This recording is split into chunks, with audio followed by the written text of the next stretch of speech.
Olá irmão, tudo bom com você e com a sua família? Vamos falar do Vem Segue-me dessa semana, que é primeiro Nef, do capítulo 16 até o capítulo 22, e vamos ver tantas coisas. Na verdade, quando eu fiz essa leitura, que eu fui preparar o resumo, foi até complicado, porque às vezes de um único versículo podemos extrair pelo menos umas 3 lições. Agora imagine de 7 capítulos.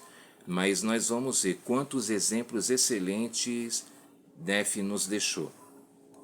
Então, como eu sempre faço, o que a gente pode entender de cada capítulo?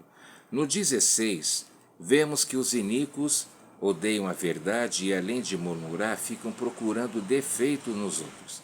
Os iníquos têm o coração duro e concentrado nas coisas do mundo, por isso eles não conseguem entender aquilo que é espiritual.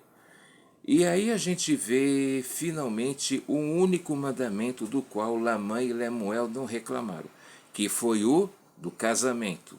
E como a gente viu nos outros capítulos, as moças filhas de Ismael que reclamaram foram as que se casaram com Lamã e Lemuel.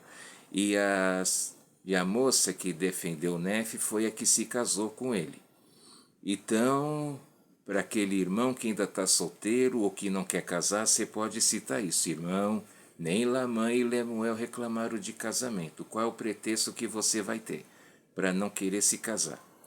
Então, e aí ao prosseguirem a viagem, eles encontraram ali a Rona, aquela esfera toda bem trabalhada, toda bem feita, cujos ponteiros circulavam e apontavam a direção correta, de acordo com a atenção e a fé que a ela era dada.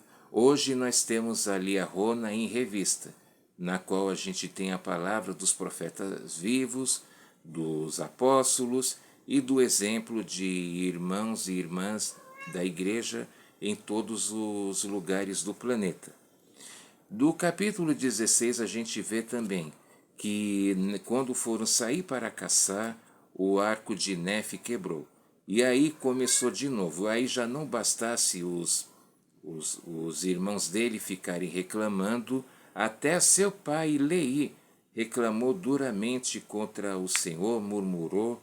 Então imagine o desespero de Nefe. Ele ficou lá já não bastasse seus irmãos mais velhos, ainda teve o pai que murmurou de verdade contra o Senhor. Só que Nefe era proativo e ao invés de ficar lá reclamando, por quê, ele orou e fez outro arco e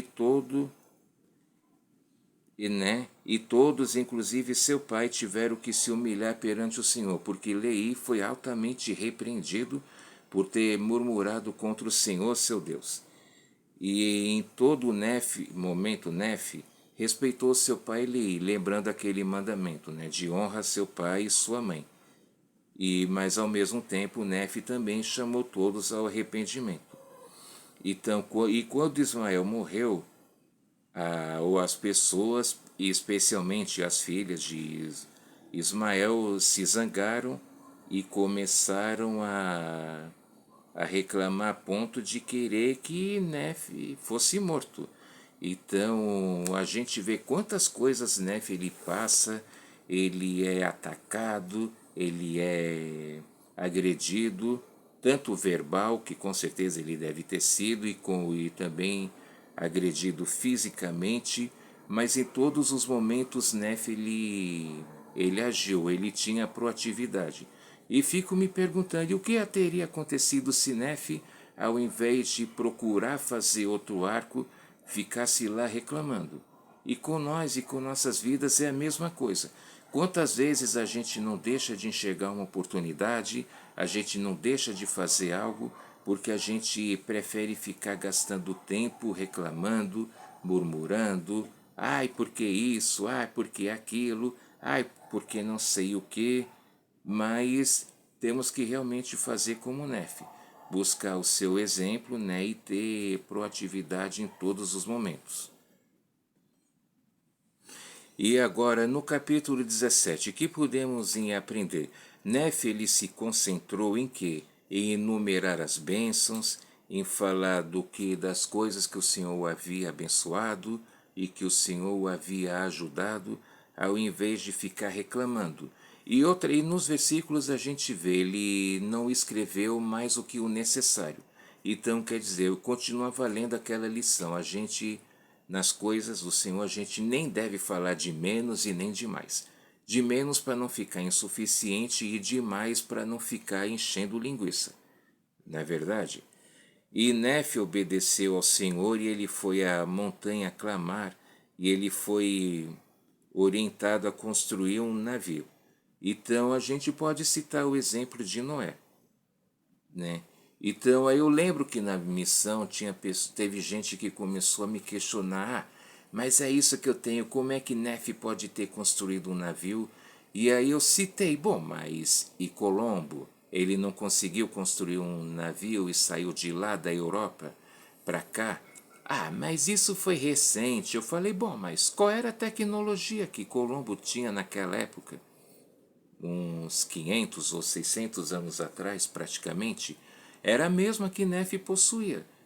Mas o próprio Nefe viu, ele falou a respeito de Colombo, que era um homem inspirado, mas Noé também, eu comparo essa fé porque os dois, eles não tinham a faculdade, universidade de engenharia naval, ou coisa para poderem construir um navio.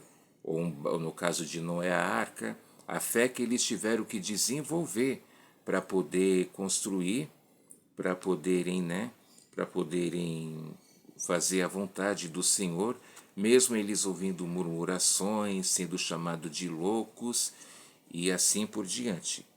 Então, seus irmãos começaram a zombar dele e ele se e a zombar. Mas Nefe começou a testificar. E ele tinha um tão grande conhecimento que ele citou a respeito de Moisés, sobre Lei e tal, e de Jerusalém. E eles novamente o atacaram. Mas Nefe estava tão cheio do espírito que ele avisou: se vocês me tocarem, vocês vão definhar como uma cana seca. E por muitos dias eles não puderam lhe tocar, porque tão cheio do espírito Nefe ele estava. E nós, será que estamos também cheios do espírito a esse ponto? Então, aí quando depois o Senhor disse para ele, toca seus irmãos, mas não vai acontecer nada. Para poder mostrar seu poder, os seus irmãos foram sacudidos, né, para eles verem que aquilo era o poder do Senhor, mas eles não puderam fazer nada. Eles reconhecerem, quiseram até adorar Nefe. Como é que pode uma coisa dessa?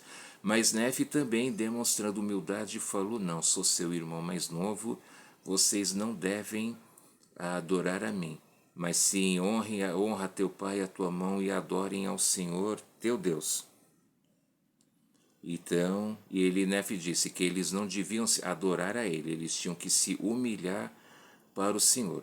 Então nós na igreja, principalmente nós homens, como quando temos um chamado, às vezes a gente tem a tendência de querer que os irmãos e as irmãs se sujeitem a nós, que nós sejamos obedecidos, e pelo contrário, a gente deve sempre lembrar que o que nós fazemos para na igreja, o que nós fazemos para os membros não é para nós, é para o Pai Celestial.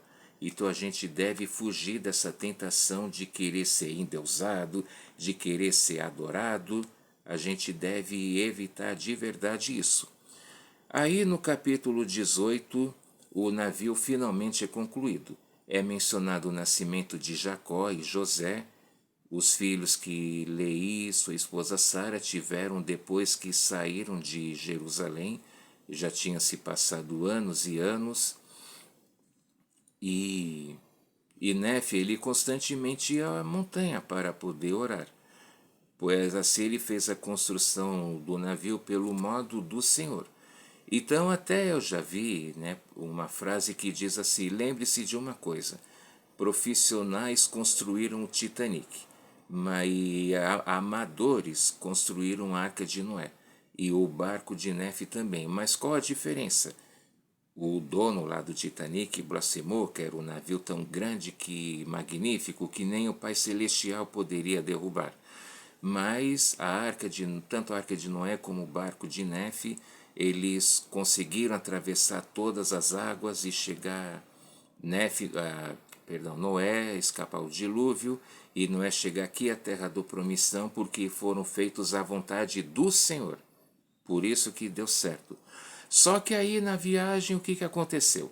Lamã e Lemuel, as filhas de Ismael e outros começaram a dançar e a cantar com muita vulgaridade.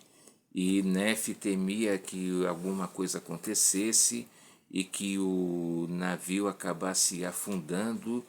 E o que aconteceu? Eles foram lá reclamar, quer dizer, o Nefe, perdão, foi lá chamar a atenção deles, mas eles não aceitaram e novamente o agrediram e o amarraram.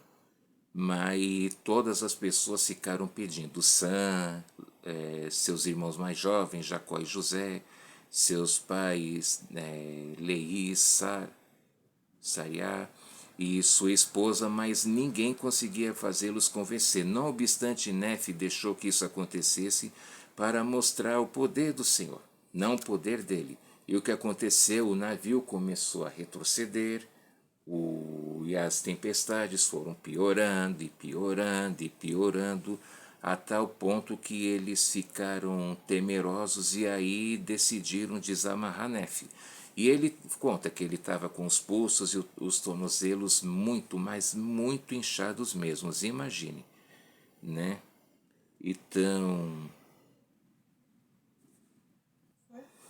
Então aí a gente deve ter a coragem de Nefe. Trazendo para nossos dias o que pudemos aprender, a gente também, se está tendo um baile lá na igreja e de repente toca uma música que não deve, a gente também tem a coragem de dizer: eu já fiz isso. Até ficaram de cara feia comigo, mas eu lembro de uma vez um baile lá na estaca que tocou uma música, era em inglês, mas pela a noção que eu já tenho e tudo, eu sabia que a música era fora dos padrões, eu fiquei lá, para, tira essa música. Aí ficaram sem entender o porquê e tal, e depois eu expliquei o porquê, mas o pessoal felizmente levou numa boa. A gente pode citar isso como exemplo, trazendo para os nossos dias. E quando Nefe foi solto, vamos ler no capítulo 18, no versículo 16, eu até grifei aqui na minha escritura porque é muito legal. Perdão, versículo... deixa eu encontrar aqui, desculpa. Capítulo 18, capítulo 18. Depois que Nefe foi solto, o que aconteceu que ele fez aqui em 1 Nefe, capítulo 18, versículo 16. Não obstante, voltei-me para Deus e louvei-o todo dia, e não murmurei contra o Senhor por causa de minhas aflições. Então, quantas vezes a gente, até por uma coisa pequena, a gente acaba murmurando, a gente acaba criticando, a gente fica: Senhor, por que eu? Por que comigo? Por que isso tem que me acontecer? E Nefe, mesmo com todas as dores que estava sentindo, ele foi fazer o quê? Ele ficou o tempo inteiro clamando ao Senhor. E aí quando se arrependeram, as pessoas que estavam lá, Lamã e Lemuel, e os que estavam errados se arrependeram, as tempestades foram cessando e eles continuaram seguindo a viagem, só que aí foi Nefe quem foi dirigindo o navio, porque Nefe orou e aí a bússola mostrou a direção e além da tempestade ter parado, eles chegaram à terra da promissão. E chegando lá, eles começaram a trabalhar. Então, quando eu estava lendo essa escritura e estava falando de Nefe dele agradecer, não obstante as provações, imediatamente veio um hino na minha mente. E que acredito que você que está aí me assistindo já deve até estar pensando de qual hino eu estou me referindo. É claro, o hino número 57, Conta as Bênçãos. É um hino muito interessante que faz a gente refletir a respeito, né, das bênçãos e os tesouros prometidos que nós temos. E para a gente, ao invés de murmurar, a gente, como o refrão fala, conta as bênçãos, conta quantas são, recebidas pela divina mão. Diga uma a uma, dize-as de uma vez, e verás surpreso quanto Deus já fez. Esse hino depois vocês podem dar uma conferida, pode cantar ou mesmo ler, mas você vai ver como está de acordo com o que nós estamos aqui falando. Chegando ao capítulo 19, Nefe fez um registro nas quais ele conta a história dos seus antepassados. Então vamos ver aqui no capítulo 19, no versículo 3 de 1 Nefe, e diz: E depois de haver feito essas placas conforme me fora ordenado, eu, Nefe, recebi ordem de que nessas placas fossem escritas as partes mais claras e preciosas do ministério e das profecias, e de que as coisas escritas fossem guardadas para instrução do meu povo, que iria ocupar a terra, e também para outros sábios propósitos conhecidos do Senhor. Então, o que a gente aprende? Os registros devem ser preservados, e ele enfatizou a vinda do Senhor. E também, nos registros, o que vale relembrar, fazer a genealogia, a história da família. Então, realmente é importante preservar os registros, e se Nefe não tivesse preservado os registros, o que teria acontecido? Então, ele também, como estava dizendo, enfatizou que a vinda do Senhor aqui na terra se daria 600 anos depois de seu pai Leí haver saído da terra de Jerusalém. Então, Nefe viu os acontecimentos do sofrimento e a crucificação de Cristo. E quem ficou em Jerusalém pereceu. Então, e uma coisa interessante, Nefe citou Zenos e Zenoque, profetas citados apenas no livro de Mórmon. Então, está aí a importância de nós, mais uma vez eu vou falar para os irmãos e para as irmãs, a importância de ter as escrituras modernas. Olha quanta coisa, estudando as escrituras, a gente aprende. Quantas coisas a gente acaba tendo conhecimento e que acaba fortalecendo a nossa fé. Agora vamos ler no capítulo 19 um conhecido versículo que é a escritura de seminário, que diz bem assim: E li-lhes muitas coisas que estavam escritas nos livros de Moisés, mas para melhor persuadi-los a acreditar no Senhor, seu Redentor, eu li o que foi escrito pelo profeta Isaías, pois apliquei todas as escrituras para nós, para nosso proveito e instrução. Irmãs e irmãos, são muitíssimas lições que a gente pode tirar desse capítulo, desse versículo, perdão. Mas o que fala, né, de aplicar, a palavra-chave dessa escritura no seminário é aplicar as escrituras. Então, a gente... E por que Nefe citou Isaías? Isaías também um grandioso profeta que fez profecias além de seu tempo, fez o meridiano dos tempos, que foi a primeira vinda do Senhor aqui na terra, e também porque Isaías profetizou a respeito dos últimos dias. É o que nós vamos ver agora. Então, nesse versículo 23, importantíssimo, né, a gente ler as escrituras, não somente ler.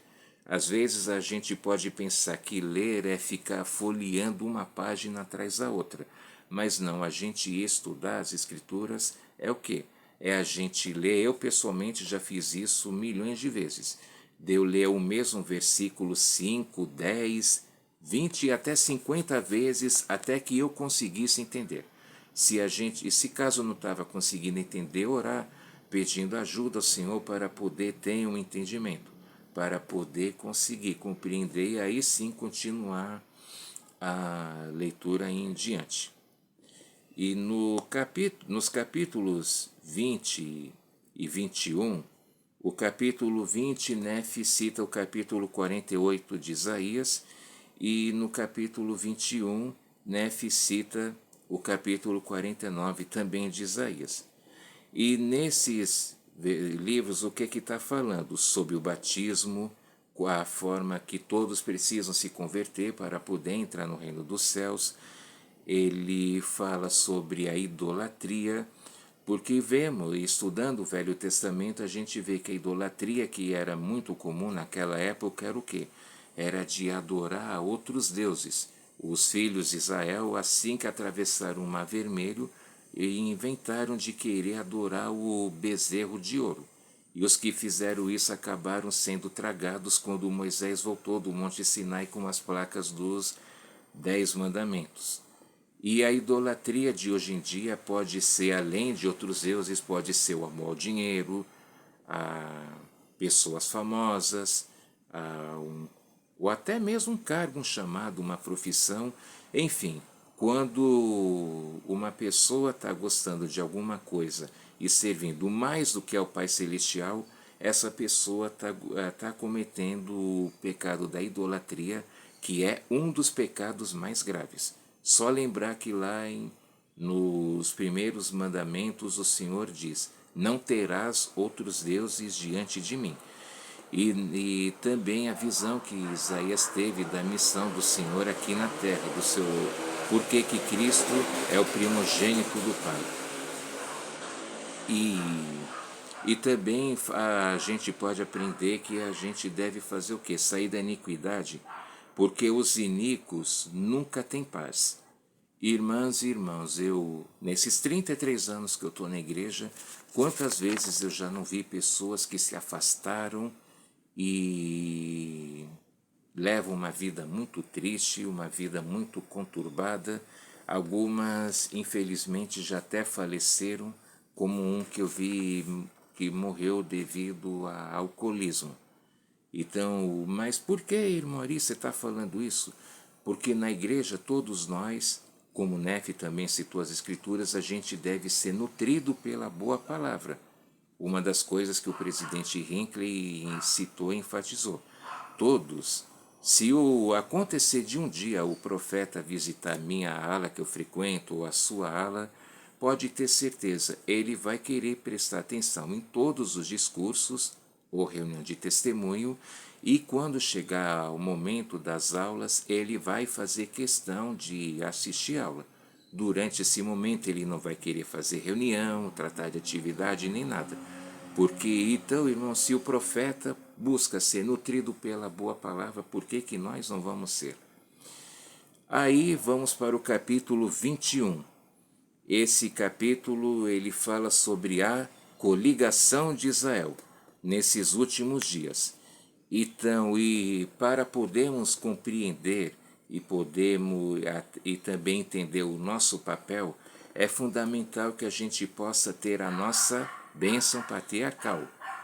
Quem já recebeu deve ler, refletir e ponderar. E quem ainda não recebeu, ou quem ainda não possui, procure a secretária do patriarca e procure o bispo para poder marcar um dia para poder receber. Eu lembro até hoje o dia que eu recebi a minha, com o patriarca Onofre, lá em Guarulhos, uma experiência espiritual sem igual. Eu tive depois, anos depois, a experiência de ver o meu filho mais velho também receber a benção dele com o patriarca Oliveira, que era aqui da nossa estaca, uma experiência também espiritual e gratificante. Também nesse capítulo 21 fala sobre a salvação para os mortos. Então, novamente, temos que falar e enfatizar o quê? O trabalho vicário, o templo. Tem sido tão maravilhoso a gente nessas últimas conferências, a gente fica até na expectativa onde que vai ser anunciado um templo agora, onde que vai ser. Eu até brinco de fazer aposta, né? Eu sempre digo, a última eu consegui acertar, que ia ter em Ribeirão Preto e uma outra, e João Pessoa. Mas é claro, todos os templos anunciados eu fiquei feliz, Teresina, Natal, e fico ansioso, né, para que tenha lá em Florianópolis, estado de Santa Catarina, que é onde eu servi missão. e espero que na próxima conferência seja anunciado, né? Mas que seja tudo, claro, de acordo com a vontade do Senhor, tanto lá e outro local. E por que o templo? Porque eu de verdade eu fico feliz quando eu vejo um templo ser anunciado. Eu fico pensando que pessoas que antes tinham que viajar dias, agora vão precisar talvez só de algumas horas ou nem isso para poder chegar, poder fazer seus trabalhos vicários, poder fazer seu selamento, sua obra, e sem precisar, né, ficar gastando horas e mais horas. Então é importante a gente, quem tem um templo na sua cidade, de poder valorizar e frequentar, e, e quem não tem, trabalhar para que possa ser abençoado. Mas mesmo assim todos podem e são capazes de fazer o trabalho vicário, lembrando as pessoas que estão lá do outro lado do véu, esperando pela oportunidade de poderem receber as bênçãos do Evangelho. E também vemos nesse capítulo que o Senhor não se esquece do seu povo.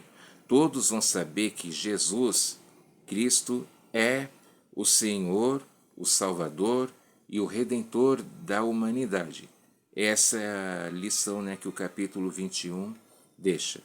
E no capítulo 22, novamente os irmãos de Nefe queriam saber a interpretação das coisas, né, que Nefe havia citado, e Nefe, apesar de tudo que eles fizeram, bondosamente explicou. Nefe falou sobre a dispersão de Israel e das 10 tribos perdidas. Nefe ele falou da restauração do Evangelho, o convênio abraâmico, a coligação de Israel. Lembro que numa das aulas que eu compartilhei na ala, na escola dominical, uma coisa que eu aprendi com um irmão que foi presidente do templo. Nós sempre, todos falam da restauração da igreja, mas poucos falam da restauração do evangelho. É errado falar da restauração da igreja? Não. Mas temos que falar também da restauração, que o evangelho foi restaurado, suas ordenanças, as escrituras, o templo, e que temos profeta vivo hoje em dia, desde Joseph Smith até chegar agora o presidente Nelson. Então, é importante ressaltarmos a restauração do Evangelho. O convênio que o Senhor fez com Abraão, que ele seria o pai de multidão de nações, e nós sabemos que na igreja alguns são da semente de Abraão, ou por ser descendentes de sangue dele, ou mais todos, ao se tornarem membro da igreja, também se tornam a semente de Abraão. E a coligação de Israel, que está acontecendo através da proclamação do Evangelho. Todos saberão e testificarão sobre o Senhor. E também Nefe fala o fim da grande e abominável igreja.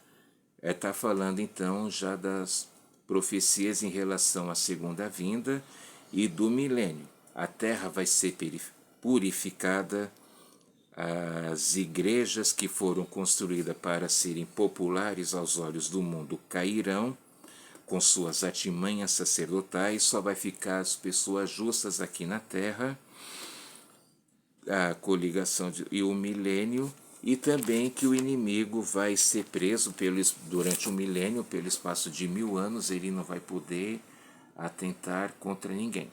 Então, esses são apenas alguns, né, dos comentários e lições que nós podemos aprender com essa leitura dessa semana. Como eu coloquei aqui no título, você vai ver. Então, Nefe é o exemplo de quê? De paciência, de longanimidade, de bondade, de amor pelo próximo, e Nefe também é o exemplo de proatividade. Então, se você acha que alguma coisa eu poderia ter comentado ou acrescentar aqui nesse vídeo, deixa aqui nos comentários. Não se esqueça de deixar o seu like. Se você ainda não é inscrito, se inscreva no canal, vai me ajudar bastante. Divulgue nas suas unidades, alas, estacas, instituto, missões, e consulte o seu presidente de escola dominical. Eu espero de verdade que você e sua família e a todos apreciem esse vídeo, né? Nos vemos no próximo, fazendo mais comentários sobre o Evangelho. E deixo aqui o meu abraço, obrigado pela atenção e até a próxima. Muito obrigado.